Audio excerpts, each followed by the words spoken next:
नया साल प्रारंभ हो गया है और इस डिजिटल युग के अंदर हम सभी ने एक दूसरे को मैसेज फॉरवर्ड जरूर किए हैं। कैसे मैसेज? भी आप खुश रहो, स्वस्थ रहो, आपकी पढ़ाई बहुत अच्छी चले, आपको अच्छी नौकरी मिले, आपकी इनकम है वो बहुत बढ़ जाए, आपकी सारी आवश्यकताएं हैं वो पूरी हो जाए।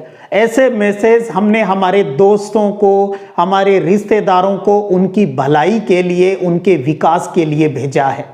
आपको पता है ना, क्योंकि इन सब का विकास होगा, हमारे समाज का अगर विकास होगा तो इस देश का विकास अपने आप हो जाएगा।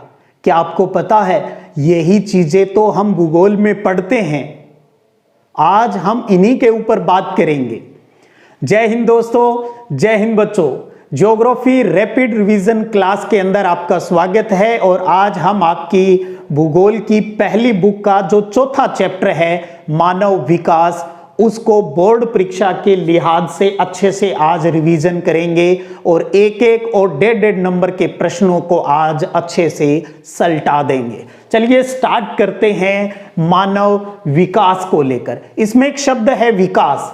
आपने एक शब्द और सुना होगा, वृद्धि। तो सबसे पहले हम वृद्धि और विकास में अंतर को जान लेते हैं। दोनों में दो अंतर आपको अच्छे से पता होना चाहिए। ध्यान रखिए, वृद्धि यानी ग्रोथ है वो केवल मात्रात्मक होती है, जबकि विकास है वो गुणात्मक होता है।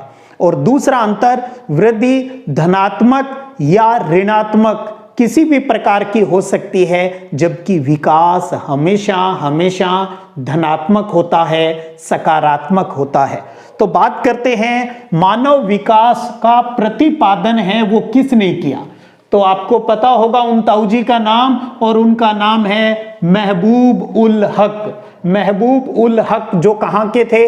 पाकिस्तान के थे। और इनके दोस्त थे भारतीय अमर्त्य सेन। इन्होंने भी इनका काफी सहयोग किया और अमर्त्य सेन ने मानव विकास के अंदर स्वतंत्रता में वृद्धि की पैरवी की। भी मानव का विकास तभी होगा जब उसकी स्वतंत्रता के अंदर ग्रोथ होगी। तो दो नाम हो गए, एक ताऊजी महबूब उल हक और एक चाचा जी अमर्त्य सेन का जिक्र हो गया। अब बात आती है मानव विकास हम पढ़ रहे हैं, इसके महत्वपूर्ण पक्ष कौन से हैं, एस्पेक्ट कौन से हैं।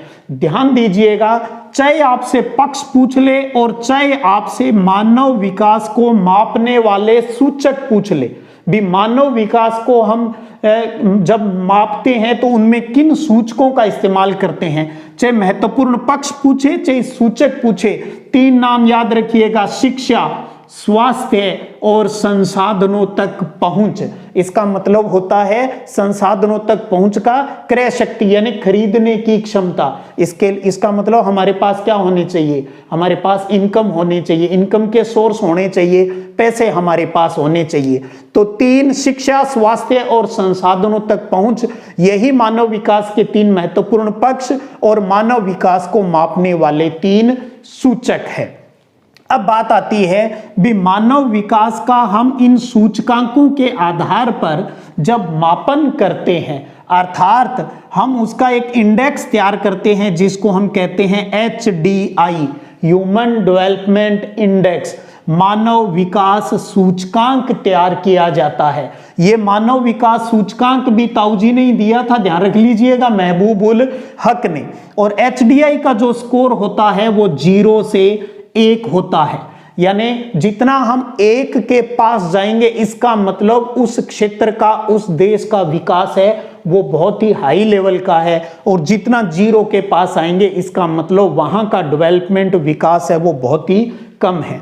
अब अगर कोई आपसे ये पूछ ले भी किसी जगह का बहुत ज्यादा विकास क्यों है, इसका मतलब वहां की शिक्षा, स्वास्थ्य सेवा, वहां की जो रोजगार है वो वहां पर बहुत ज्यादा है। और अगर पूछ ले भी निम्न विकास क्यों है, तो सीधी सी बात है, इसका मतलब वहां बेरोजगारी है, वहां भूखमरी है और वहां पर बहुत सी बीमारियां, महामारियां फैली हुई है, लोगों के पास संसाधन है वो नहीं है। हो सकता है वहां पर राजनीतिक लड़ाइयां ज्यादा चल रही हो सकता है वहां गृह युद्ध की स्थितियां हैं वो रह रही हो, इसलिए उनका डेवलपमेंट है वो कम हो रहा है। तो HDI का स्कोर 0 से 1 के बीच होता है। और ध्यान रखिएगा ये जो HDI है यानी मानव विकास जो सूचकांक है ये 1990 से UNDP द्वारा प्रति वर्ष है वो जारी किया जाता है और जारी करने वाली वो रिपोर्ट कहलाती है HDR यानी मानव विकास रिपोर्ट यानी प्रतिवेदन। तो मानव विकास रिपोर्ट कौन जारी करता है? UNDP जारी करता है। और कब से प्रकाशित हो रही है? ध्यान रखिएगा 1990 से प्रकाशित हो रही है। UNDP HDI के साथ साथ एक और सूचकांक है उसके आंकड़े भी जारी करता है और वो है गरीबी सूचकांक। तो यहां एक प्रश्न ये बन जाता है भी UNDP द्वारा कौन से दो सूचकांक है वो प्रकाशित होते हैं? तो एक तो HDI मानव विकास सूचकांक और दूसरा गरीबी सूचकांक है। अब एक चीज यहां और समझ लीजिएगा भी मानव विकास के 4 वर्ग हैं और उन 4 वर्गों के आपको नाम पता होना चाहिए, उसका मापदंड आपको याद होना चाहिए और उस कैटेगरी में शामिल देशों की संख्या भी आप ध्यान रख लीजिएगा। तो मानव विकास के 4 वर्ग है जिसमें सबसे पहला आता है अति उच्च मानव विकास। उसका मापदंड है भी 0.8 से अधिक का अगर स्कोर आता है तभी वो अति उच्च मानव विकास वाले देश है वो कहलाते हैं और ऐसे देशों की संख्या वर्तमान में 66 है। दूसरा वर्ग आता है उच्च मानव विकास। इसका मापदंड है 0.700 से 0.799 तक है और वर्तमान में इसमें 53 देश हैं इसमें शामिल है। और तीसरी कैटेगरी आती है इसमें मध्यम की जिसमें हमारा भारत भी शामिल है और इसका स्कोर होता है मापदंड है वो 0.550 से 0.699 तक होता है और इसमें 37 देश शामिल है। और चौथी कैटेगरी है वो निम्न मानव विकास की है और इसका स्कोर 0.549 से कम रहता है और वर्तमान में इसमें देशों की संख्या 33 है। तो HDR 2020 का अगर हम रिपोर्ट कार्ड देखें तो प्रथम स्थान पर नॉर्वे है, एक यूरोपीय देश है। इसका पहला स्थान है HDR के अंदर मानव विकास रिपोर्ट के अंदर मानव विकास सूचकांक के अंतर्गत। और भारत का ध्यान रखिएगा, भारत का कौन सा स्थान है? 131वां है। ध्यान रखिएगा 2020 के अकॉर्डिंग बात कर रहे हैं, आपके सिलेबस के अकॉर्डिंग। तो भारत का 2020 में कौन सा स्थान है? 131वां। और ध्यान रखिएगा भारत का एक पड़ोसी देश है श्रीलंका। श्रीलंका का मानव विकास सूचकांक भारत से कहीं ज्यादा अच्छा है, ये भी आप ध्यान रखिएगा। और एक और प्यारा सा देश एक हमारा पड़ोसी देश है भूटान। और दुनिया का एकमात्र ऐसा देश है जो GNH माप है वो प्रकाशित करता है। GNH यानी ग्रोस नेशनल हैप्पीनेस की बात करता है। सकल राष्ट्रीय प्रसन्नता को मापने वाला दुनिया का एकमात्र देश है वो कौन सा है? भूटान है। तो इतनी सी ये बातें आपको ध्यान में रखनी है। और इसके साथ साथ 2 चीजें आपको और दिमाग में रखनी है, वो है भी मानव विकास के 4 स्तंभ कौन से हैं। पहले तो चारों स्तंभों के नाम आपको पता होना चाहिए। एक है समता, दूसरा है सतत पोषणीयता, तीसरा है उत्पादकता और चौथा है सशक्तिकरण। अब आपको एक एक लाइन में इनका अर्थ पता होना चाहिए।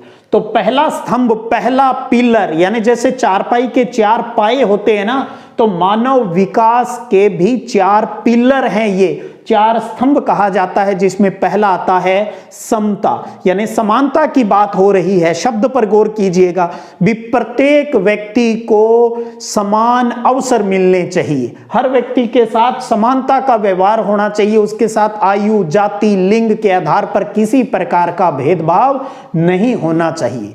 दूसरा आता है पिलर अपना सतत पोषणीयता। सतत पोषणीयता का मतलब क्या है? भी संसाधनों का इस प्रकार से प्रयोग करना चाहिए कि वो संसाधन आने वाली पीढ़ियों के लिए भी बचा रह सके।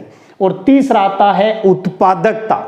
प्रोडक्टिविटी की बात आती है तो लोगों के अंदर क्षमताओं का निर्माण करके यानी उनकी एबिलिटी का निर्माण करके उत्पादकता को बढ़ाया जा सकता है, इससे मानव का विकास होता है। और चौथा आता है सशक्तिकरण। इसका मतलब है लोगों को अपने विकल्प चुनने की आजादी होनी चाहिए, उसके सामने बहुत से चॉइस होने चाहिए और उन चॉइस को चूज करने का अधिकार मानव को होना चाहिए। तो ये 4 पिलर है जिनके इर्द गिर्द अपना मानव का जो विकास है वो डिपेंड करता है। तो चारों के नाम और चारों की एक एक लाइन में इनकी परिभाषा यानी इनका अर्थ आपको पता होना चाहिए। अब बात आती है भी मानव विकास के उपागमों की बात करें तो मानव विकास के 4 प्रमुख उपागम हैं, अप्रोचेज हैं, विधियां हैं, तरीका है जिससे हम मानव विकास को मापते हैं। तो सबसे पहले पुराना जो सबसे पुराना है वो है आय उपागम यानी इनकम अप्रोच। ध्यान दीजिए, बहुत प्यारा प्रश्न है भी सबसे पुराना उपागम कौन सा है तो इनकम उपागम है। इसका मानना क्या है कि अगर आदमी की इनकम बढ़ेगी तो उसका विकास भी बढ़ेगा। सीधी सी बात है, इनकम बढ़ेगी, पैसे ज्यादा होंगे तो हर चीज हम खरीद सकेंगे यानी संसाधनों तक हमारी पहुंच हो जाएगी। ध्यान दीजिए, संसाधनों तक पहुंच यानी क्रय शक्ति बढ़ जाएगी। तो पहले सिर्फ इनकम के आधार पर ही मानव का विकास है वो बताया जाता था, जिसके पास पैसे ज्यादा हैं वो उतना ही ज्यादा विकसित आदमी है। जबकि हमें पता है ये एक पक्ष है, ये उसका ऑल अराउंड डेवलपमेंट है, वो तो नहीं हो सकता। इसलिए कहा गया आय उपागम है वो सबसे पुराना है। दूसरा आता है कल्याण उपागम। कल्याण उपागम याद कीजिए, आपने इसी बुक के पहले चैप्टर के अंदर मानव भूगोल की एक विचारधारा पढ़ी थी, कल्याण परक विचारधारा याद आ रही होगी। मानवतावादी या कल्याण परक विचारधारा वही बात है यहां पर, यानी सामाजिक कल्याण के पक्ष इसके अंदर शामिल रहते हैं। कौन से? शिक्षा, स्वास्थ्य और आवास। शॉर्टकट इंग्लिश नाम लिखे हैं मैंने, शिक्षा, स्वास्थ्य और आवास, ये सामाजिक कल्याण के महत्वपूर्ण पक्ष हैं और सरकार को इनके ऊपर अधिक से अधिक खर्च करना चाहिए, इन्हीं के आधार पर नीतियां बनानी चाहिए। तो सामाजिक कल्याण के 3 प्रमुख पक्ष शिक्षा, स्वास्थ्य और आवास, इनके ऊपर अधिक से अधिक सरकार को खर्च करना चाहिए। ये कल्याण उपागम विचारधारा है या कल्याण उपागम है। और तीसरा आता है आधारभूत आवश्यकता उपागम। आधारभूत आवश्यकता उपागम एक प्यारा सा प्रश्न है यहां पर भी, ये किसने दिया था ये उपागम? तो ध्यान रखिए ये ILO ने दिया था। ILO ने ये दिया था, अंतरराष्ट्रीय श्रम संगठन यानी इंटरनेशनल लेबर ऑर्गेनाइजेशन ने। ILO ने आधारभूत आवश्यकता उपागम दिया था और इसमें उन्होंने 6 न्यूनतम आवश्यकताओं की बात की थी। 6 न्यूनतम आवश्यकताओं की बात की थी। 3 तो वही कल्याण वाली है, ध्यान रखिएगा, शिक्षा, स्वास्थ्य और आवास, 3 तो वही होगी। 3 और ध्यान रखिए साथ में, एक हो गया अपना बी का मतलब हो गया भोजन, और हो गया जलापूर्ति और स्वच्छता।